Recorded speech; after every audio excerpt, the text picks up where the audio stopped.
Rain had a way of quieting things down, didn't it? Even grief. The kind that hung heavy in your chest and didn't scream. It just sat there, waiting. Grandpa Lowell's funeral wasn't big, just family, a few neighbors, some old friends from his veteran group, and a sky that couldn't decide if it wanted to cry or not. I stood in the back, under my small black umbrella, trying not to feel like a guest at someone else's goodbye.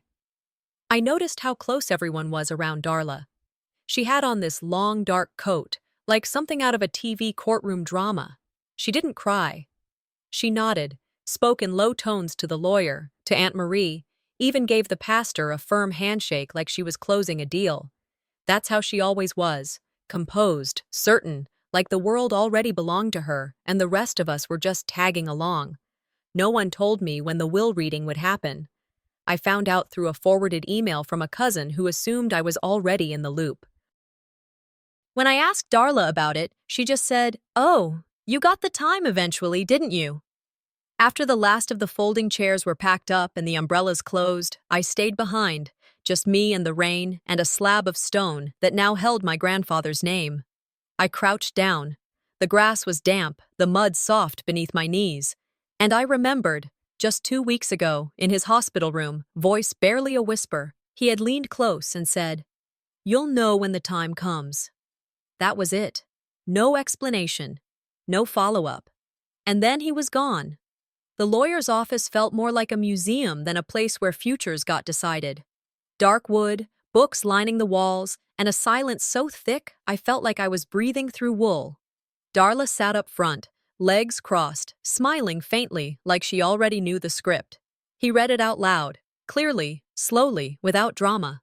Darla was to receive $20 million in a trust fund, plus real estate in Lake Geneva and a diversified stock portfolio. The room murmured approval. And to Madeline, he paused. My name never sounded smaller. A locked wooden box, no key. That was it. No note, no explanation.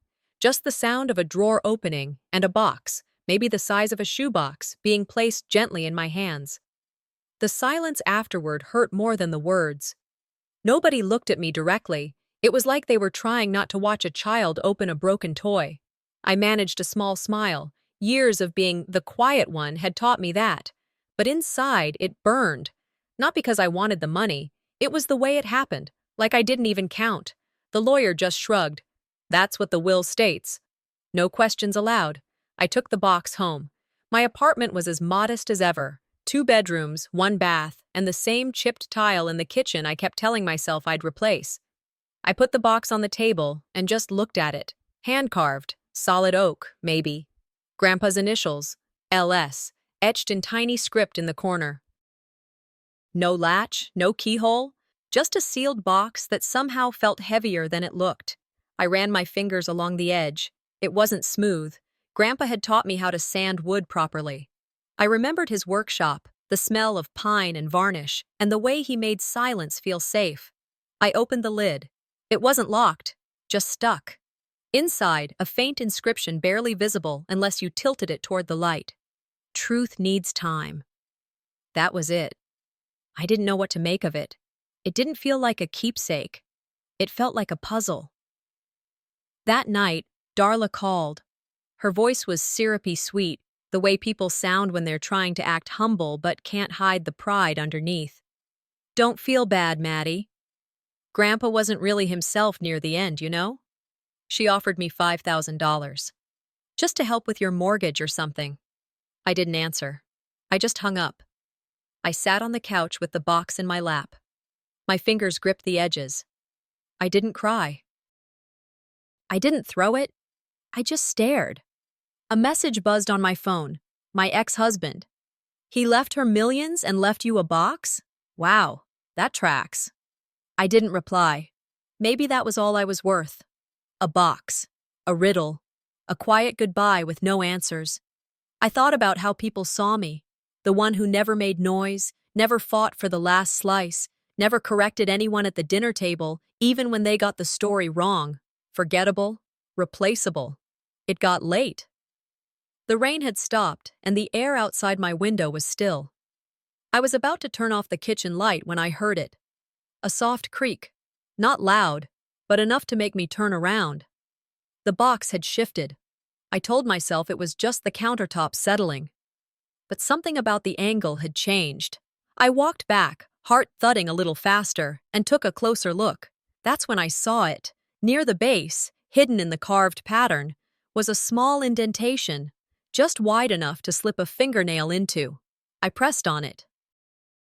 Nothing happened, but then I noticed something I hadn't before, a tiny slit in the corner of the box lining. It wasn't visible unless you knew where to look. My fingers trembled slightly as I reached in. A folded piece of paper was tucked deep inside, creased and yellowed like it had been waiting a long time.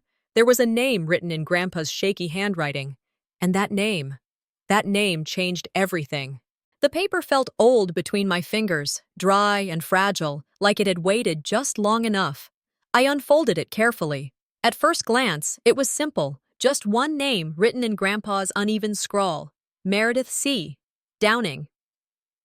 Below that, an address in Decatur, Illinois.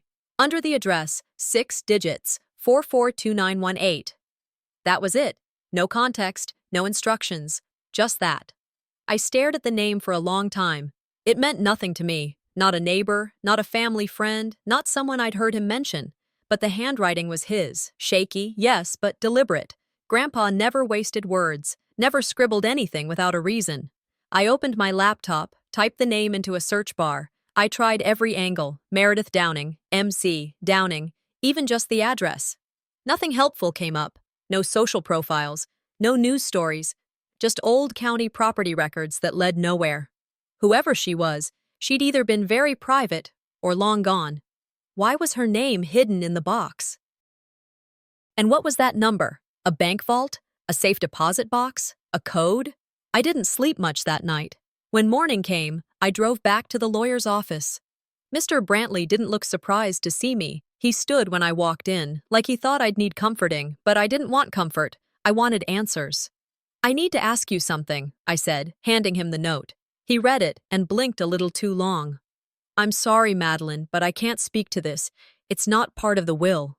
"Do you recognize the name?" I pressed. His face didn't change, but his fingers gripped the edge of the desk. "I can't say I do." "You sure about that?" He hesitated just enough. "The will was very specific. There were no amendments. Everything has been legally executed." "That's not what I asked." He looked at me then, really looked, and in a low, almost reluctant voice said, "Some things aren't meant to be found unless you earn them." I froze. He shuffled a few papers. "Is there anything else I can help you with?" I left before I could say something I'd regret. Driving home, that phrase haunted me. "Unless you earn them." It was something Grandpa would have said. He used to talk in puzzles like that.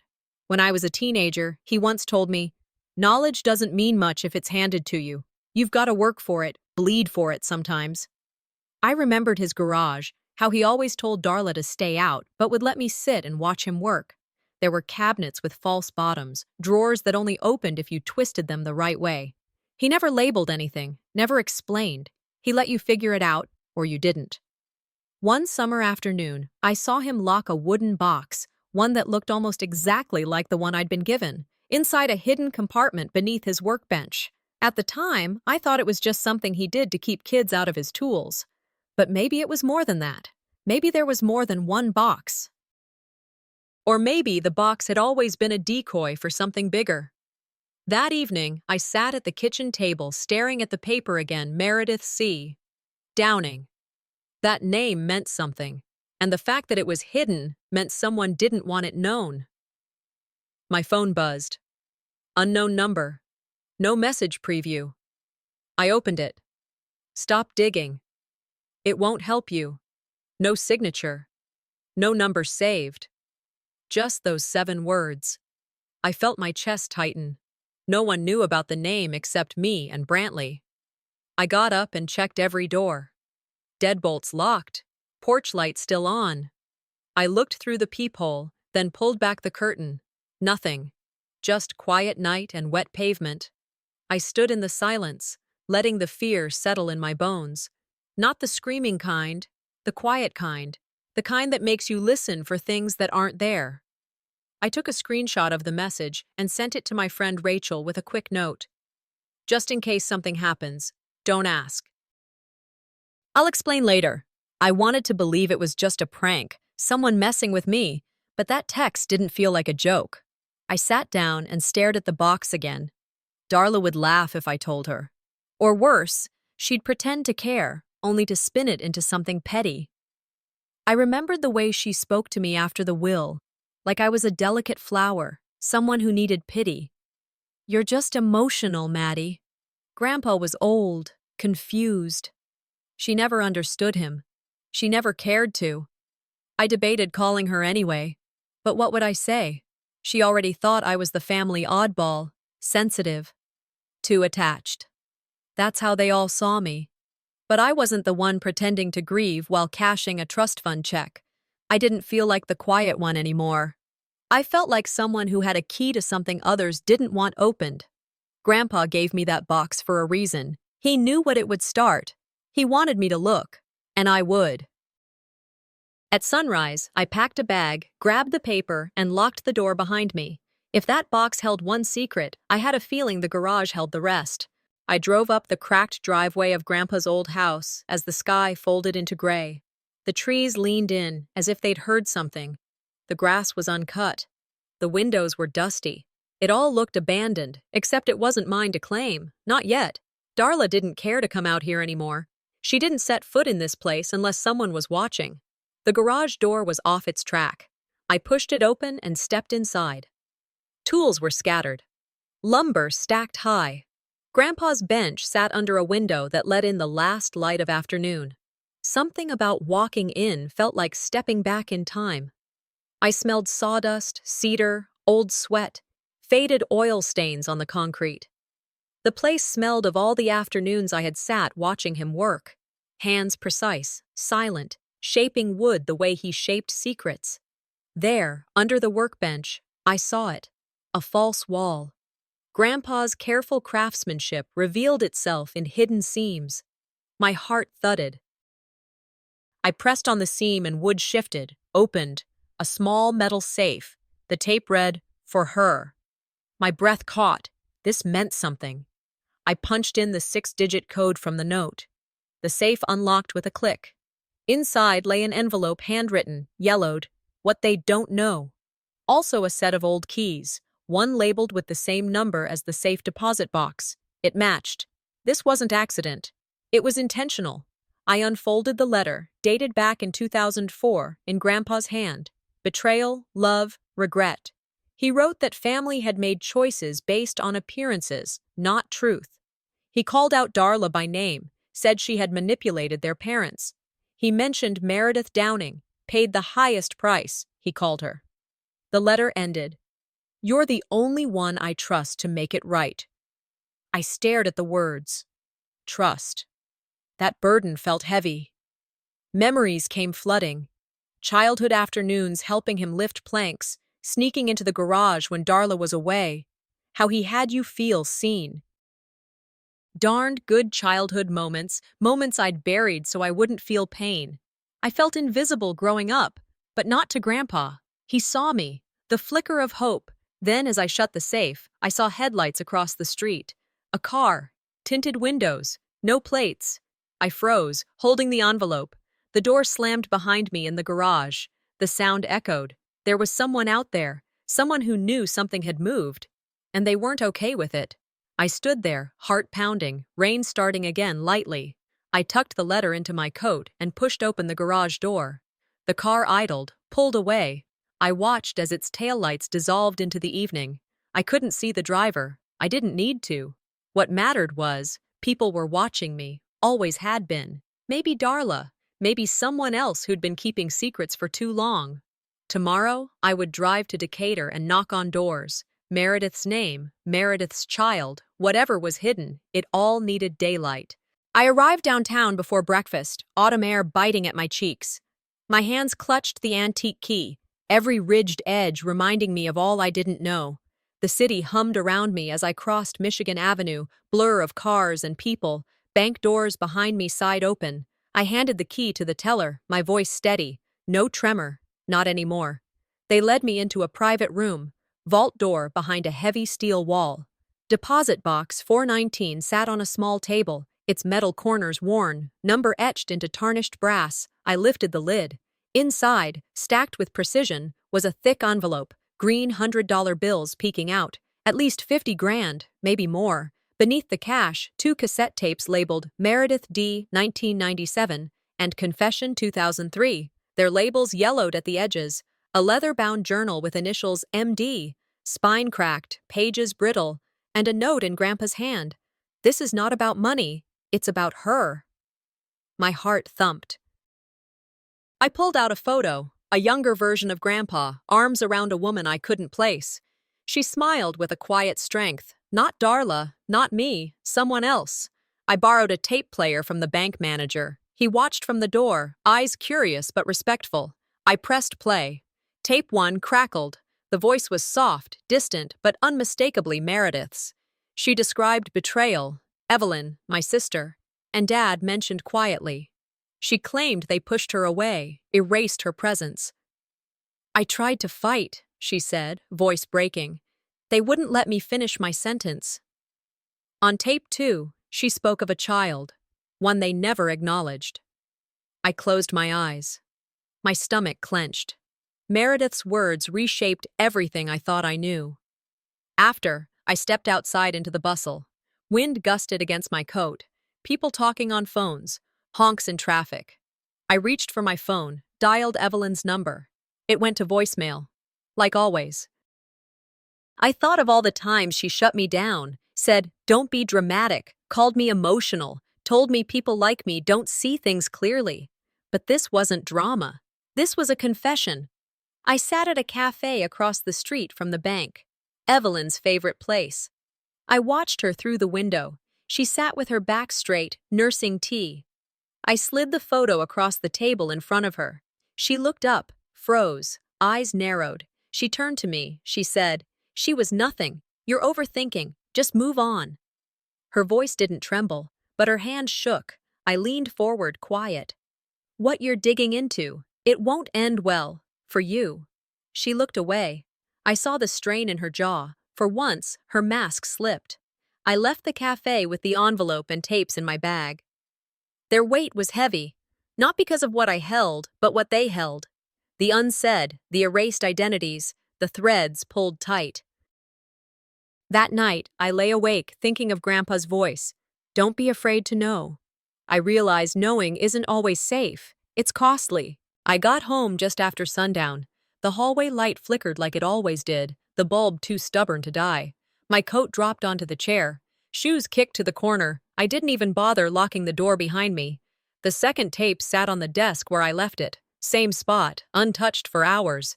But it stared at me, daring me to listen. I poured a glass of wine. Cheap stuff, nothing fancy. Didn't even taste it. Just sat down, hand trembling slightly, and hit play. Grandpa's voice came through like a ghost from another room, older, slower, heavy with something I hadn't heard from him before, regret. He didn't waste time. "If you're hearing this," he said, "then I never had the guts to say it while I was alive." He talked about Meredith, about how she came to him in 1996, scared, already pregnant, said she refused to disappear quietly like they wanted her to. They, being my father, Evelyn, and whoever else helped cover it all up. Grandpa admitted he wanted to protect her, said he planned to claim the child, help raise it, give it his name, but the family shut it down. They told him to think of the business, the legacy, his reputation. He gave in. He described a night when they took the baby from Meredith, without papers, no birth certificate filed, sent her away, sent the child somewhere else entirely, said he never saw either of them again. Then came the name. My father. Clear as day. "He did it," Grandpa said, voice cracking. "And I let him." A long pause followed. "What I did was cowardly," he whispered. "But you must be braver than I was." The tape ended. I sat there, blinking, as if the air had been knocked out of the room. I reached for the glass, realized it was empty, and poured another without thinking. My chest felt tight. Not from shock, no, I was past that, but from weight.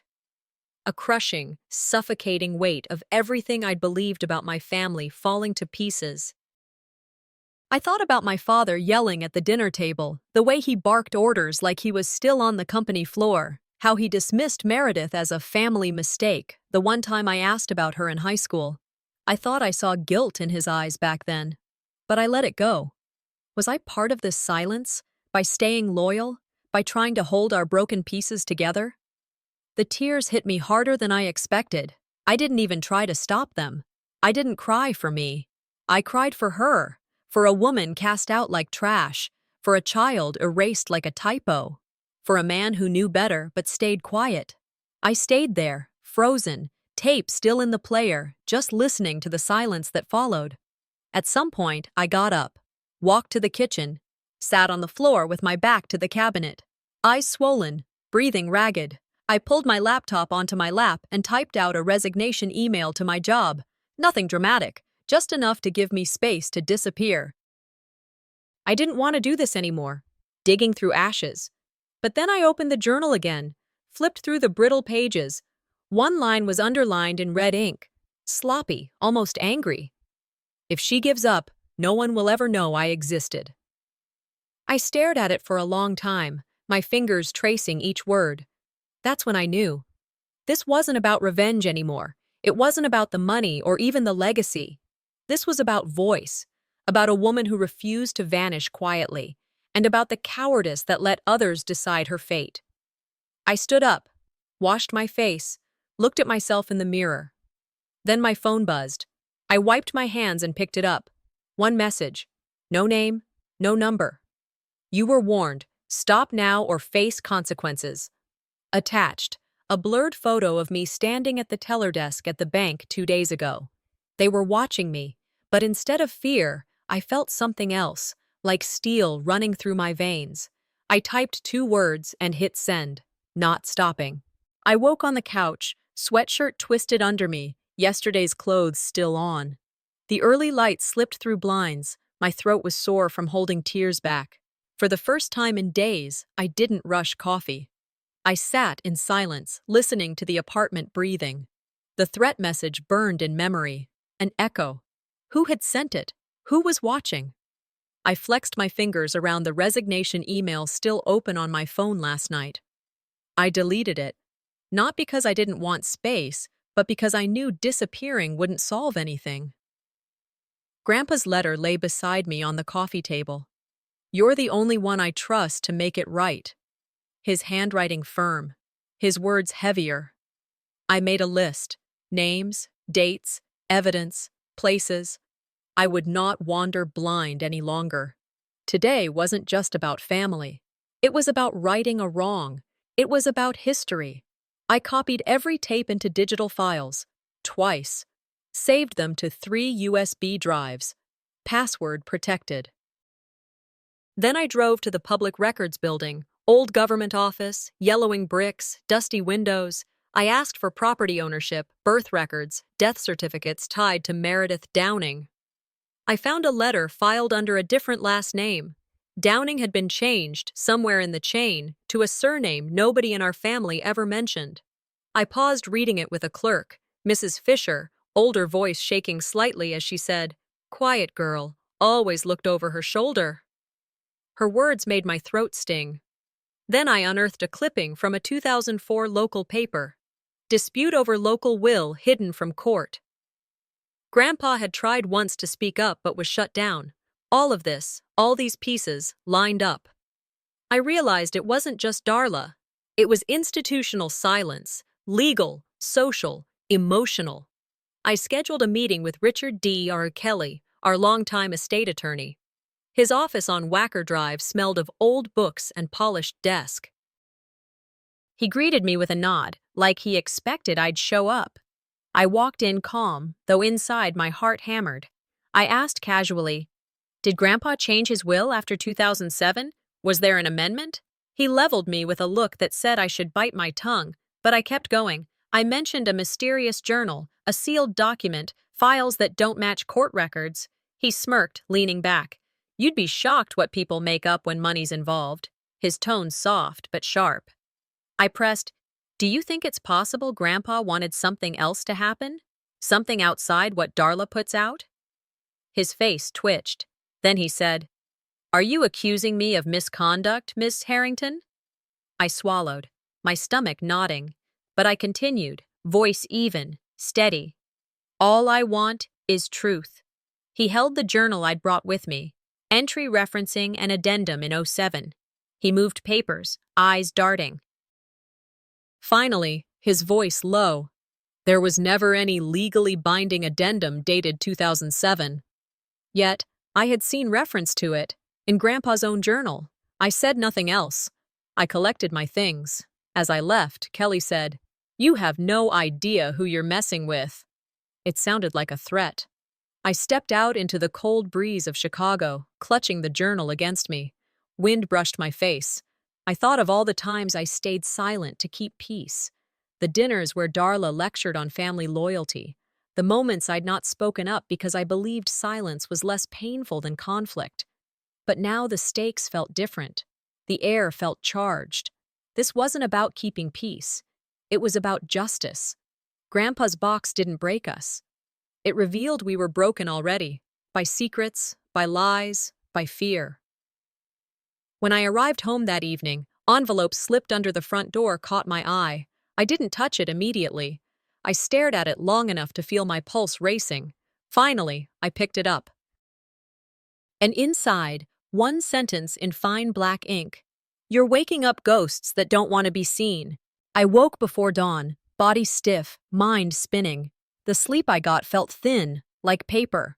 I sat in my apartment, gathering everything I'd collected. Journal entries, photos, transcripts, the tapes backed up, evidence stacked beside me. Verla was meeting me later. She trusted me with something nobody else did. I dressed in something sharp but simple. No jewelry that drew attention. Just me, determined. Grandpa's line echoed, "You're the only one I trust to make it right." I whispered it out loud. I rehearsed pieces of what I would say. My voice shook, but only inside. Silence isn't peace, I realized. It's waiting. By mid-morning, I was at the community center. Chairs set in rows, faces familiar, cousins, neighbors, even a few local reporters who smelled controversy. Darla sat front row, posture perfect, eyes unreadable. Verla was near the back, clutching a faded picture of Meredith. I stepped on stage with the envelope tucked under my arm.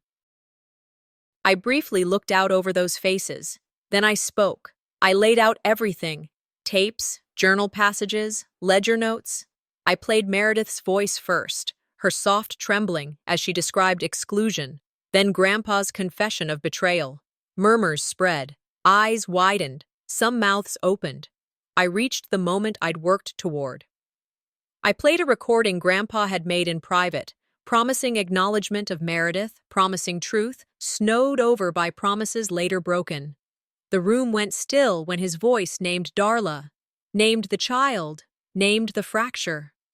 Darla's face burned red. Some cousins whispered, others stared. Someone gasped, "He said that?" I felt vindicated, but a wave of fear crashed behind it. This was permanent now. No going back. Darla stood. She spoke with a controlled calm that rattled me. "This is edited. It's twisting memories for attention," she said, voice quivering just enough. She waved a letter from Kelly saying some documents are invalid. She accused me of seeking pity, of wanting a legacy that paid off. She claimed I was tearing the family apart for nothing. The crowd shifted. Some heads nodded at Darla. Others looked at me, waiting. My mind burned with anger. I wanted to shout every lie. Instead, I held my breath, held my ground. I called Verla forward. She stepped up, hands trembling. She revealed Grandpa's ledger, margin notes. Meredith shall receive half when the time is right. Handwriting matched Grandpa's. The date stamps matched court filings. I pressed the document forward. Darla gasped. Her lawyer tried to blur it, but audience leaned in. I raised my voice. Silence was your shield. But today, truth doesn't wait for permission. Some people stood up. A few clapped. Others looked away. I walked off the stage with evidence in hand, heart pounding, feeling raw, but more real than I'd ever felt. When I got home later, porch light flickered. In front of the door, taped to wood, was a subpoena. Crisp paper. Appear Wednesday, or face consequences. My breath caught. I touched it, felt the legal weight, the danger, but also the pride. This wasn't over, but I had forced the storm. The morning air bit through my coat as I stood outside the courthouse, breath turning to mist, hands tight around the file folder pressed to my chest. I'd gotten there before the building even opened, needing the stillness.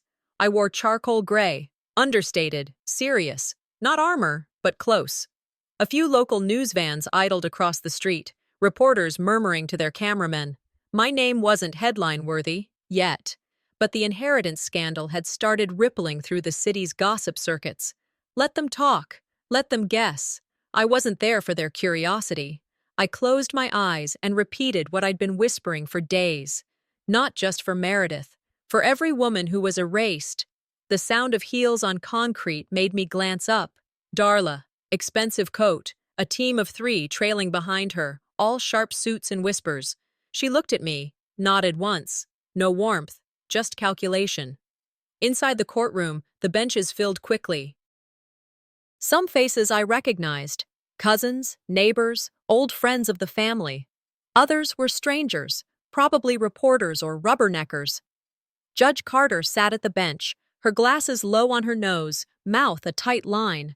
She was known in this city for her no-nonsense style. When she called us forward, my pulse slowed. I stepped up, spoke clearly. I presented the motion to revisit the estate, citing the materials uncovered after Grandpa's death, the tapes, the journal, the ledger entries. Darla's lawyer jumped in, tried to paint it all as hearsay. I expected it. I kept my eyes on the judge. When she asked, "Do you believe there's fraud here, Ms. Harrington?" I met her gaze and said, "I believe there's a buried truth we've all been taught to ignore." Whispers rose in the gallery. People leaned in. A woman in the back crossed herself. It wasn't just courtroom drama. It was our family's rot, unsealed. Then Verla took the stand. She moved slowly, gripping her purse, but her voice was clearer than I'd heard it in years. She spoke about Meredith, about the pregnancy, about the child. She told the judge she remembered Darla warning her to keep quiet, that the family would handle it. Her fingers trembled as she pulled out a small envelope and held it up. A birthday card. Inside, a note from Grandpa to LM. The initials weren't random. They were code, she said. A quiet nod to someone he never got to meet. Then came the bombshell. Verla told the court she believed the child might still be alive, adopted into another family, hidden by legal paperwork that never saw daylight. A collective gasp filled the room. The air thinned. Some jurors wiped their eyes. Others looked stunned. Darla kept her face forward, but her hand clenched the table's edge. The judge narrowed her eyes and asked to see the full estate documents. Kelly's legal assistant, nervous, flustered, dug into a stack and pulled a folder she claimed came from off-site archives. Inside was a sealed envelope, Grandpa's handwriting, notarized, dated 2 weeks before he passed. The judge broke the seal, read silently, then aloud. "I hereby divide the estate, 50% to the rightful descendant of Meredith Ann Harrington." You could have heard a pin drop. A man sobbed softly in the 3rd row. Someone muttered, "My God." Darla didn't move. Her mouth parted slightly, but no sound came. She looked like someone trying to stay upright in a room that had tilted. The judge laid the letter down gently. "This court will not rush to bury truth beneath tradition," she said, voice calm but ringing like steel. She ordered further review. No final ruling today, but the tide had turned. As we exited, a few people touched my arm, quiet support. A couple shook my hand.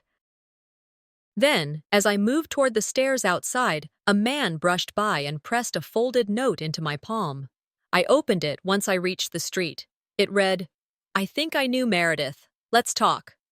I looked up, scanning the crowd. No sign of him. But something told me.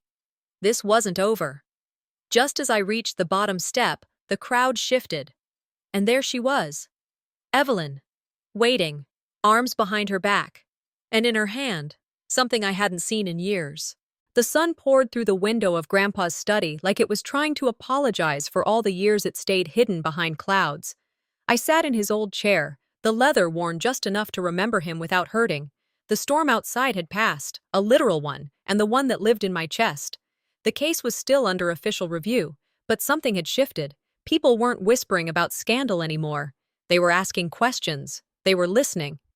I wasn't sleeping much, but not from anxiety, just clarity, a kind that burns through the fog once the shouting stops.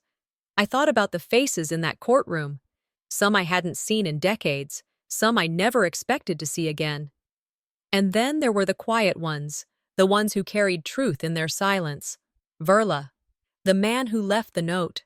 Evelyn. Grandpa wrote once in his journal, "Truth never rusts. It waits, buried, but it never breaks." I copied that line and pinned it to the wall across from his bookshelf. I read it every morning now. Evelyn came by without a word of warning. Just knocked, walked in, and handed me a box, different from the one that started all this. No brass lock, just cardboard, faded at the corners. She didn't stay, just kissed my cheek and left. Inside was a photo of a baby girl, wrapped in hospital pink. A small hospital bracelet with the initials LMH, and a note. Meredith's handwriting, unmistakable. To whoever finds this, her name is Lana. She is loved, even from afar. I didn't want this, but I wanted her to be safe. I sat there for a long time with the box open on my lap. This wasn't about inheritance. It never was. This was about erasure, of Meredith, of her child, of all the women like her. Finding Lana wasn't about answers.